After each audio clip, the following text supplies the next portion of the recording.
السلام علیکم، welcome to my channel Urdu voice classic. تمام ویڈیو اپڈیٹس کے لیے اردو وائس کلاسک کو سبسکرائب کریں اور بیل نوٹیفیکیشن کو آن کر دیں۔ اس طرح سے میری آنے والی تمام نئی ویڈیوز آپ تک سب سے پہلے پہنچیں گی۔ تو پھر آج میں آپ کو جو کہانی سنانے جا رہی ہوں وہ نہایت ہی سبق آموز کہانی ہے اور پراسرار بھی ہے بہت زیادہ۔ تو آئے کہانی شروع کرتے۔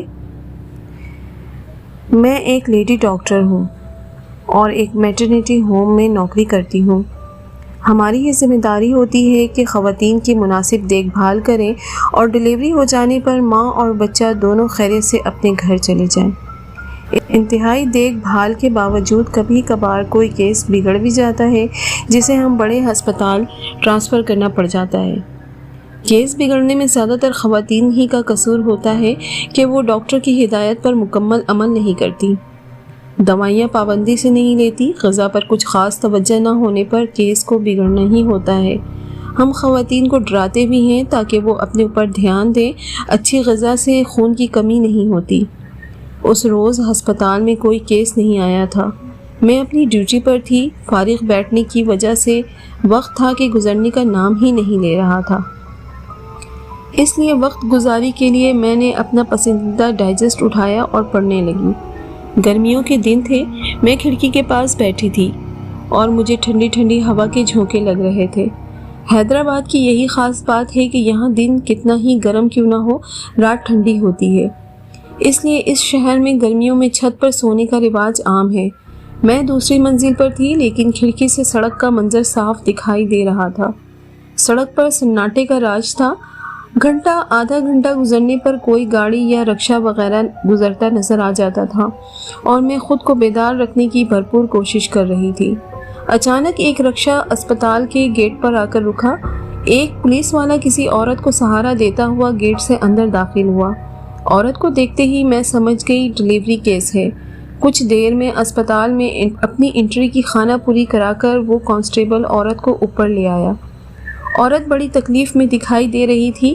میں نے ڈائجسٹ کو ٹیبل پر رکھا اور اپنی ساتھی نرس کو اشارہ کیا کہ وہ عورت کو کمرے میں لے جائے۔ ایک سادہ پرچے پر کچھ دوائیاں اور ضروری سامان لکھ کر کانسٹیبل کے حوالے کیا جس کا نام معراج تھا۔ یہ چیزیں فوری لے آئیں۔ جی بہتر، کانسٹیبل معراج پرچہ لیتے ہوئے بولا۔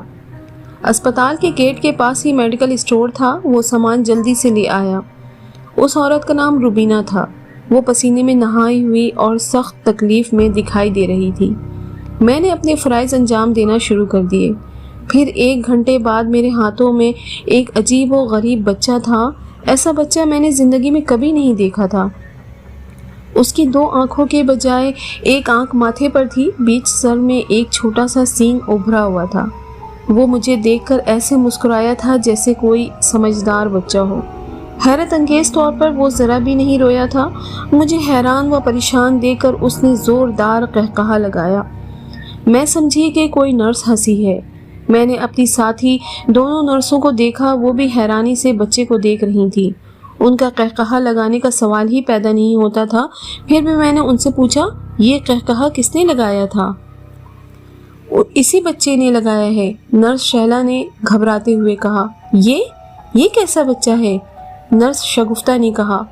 میں خود حیران ہوں، ایسا بچہ میں نے پورے کیریئر میں نہیں دیکھا، میں نے خوف سے لرزتے ہوئے کہا۔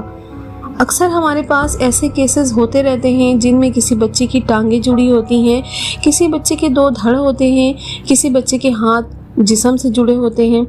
اس طرح کے بچے کچھ وقت جی کر انتقال کر جاتے ہیں، مگر اس طرح کا بچہ میں نے پہلی بار دیکھا تھا۔ اس لیے خوف آنا فطری تھا۔ میرے ساتھ جو نرسیں تھیں وہ بھی بری طرح خوفزدہ تھیں۔ اب کیا کریں؟ نرس شگفتہ نے کہا۔ میں اس کے باپ سے بات کرتی ہوں۔ بچے کو لے کر میں کمرے سے باہر آئی۔ مجھے گھبرایا ہوا دیکھ کر اس کا گھبرا جانا فطری تھا۔ وہ لپک کر میرے پاس آیا۔ جی ڈاکٹر صاحبہ، خیریت ہے نا؟ اس نے پوچھا۔ بچے کی ماں خیریت سے ہے لیکن میں کہتے کہتے رک گئی۔ لیکن کیا ہوا ہے؟ بچہ خیریت سے ہے نا؟ معراج نے پوچھا۔ میں سوچ میں پڑ گئی، اسے کیسے بتاؤں کہ اس کے یہاں کیسے عجیب و غریب بچے کی ولادت ہوئی ہے۔ میری مسلسل خاموشی پر معراج کے چہرے پر پریشانی سے گہری لکیریں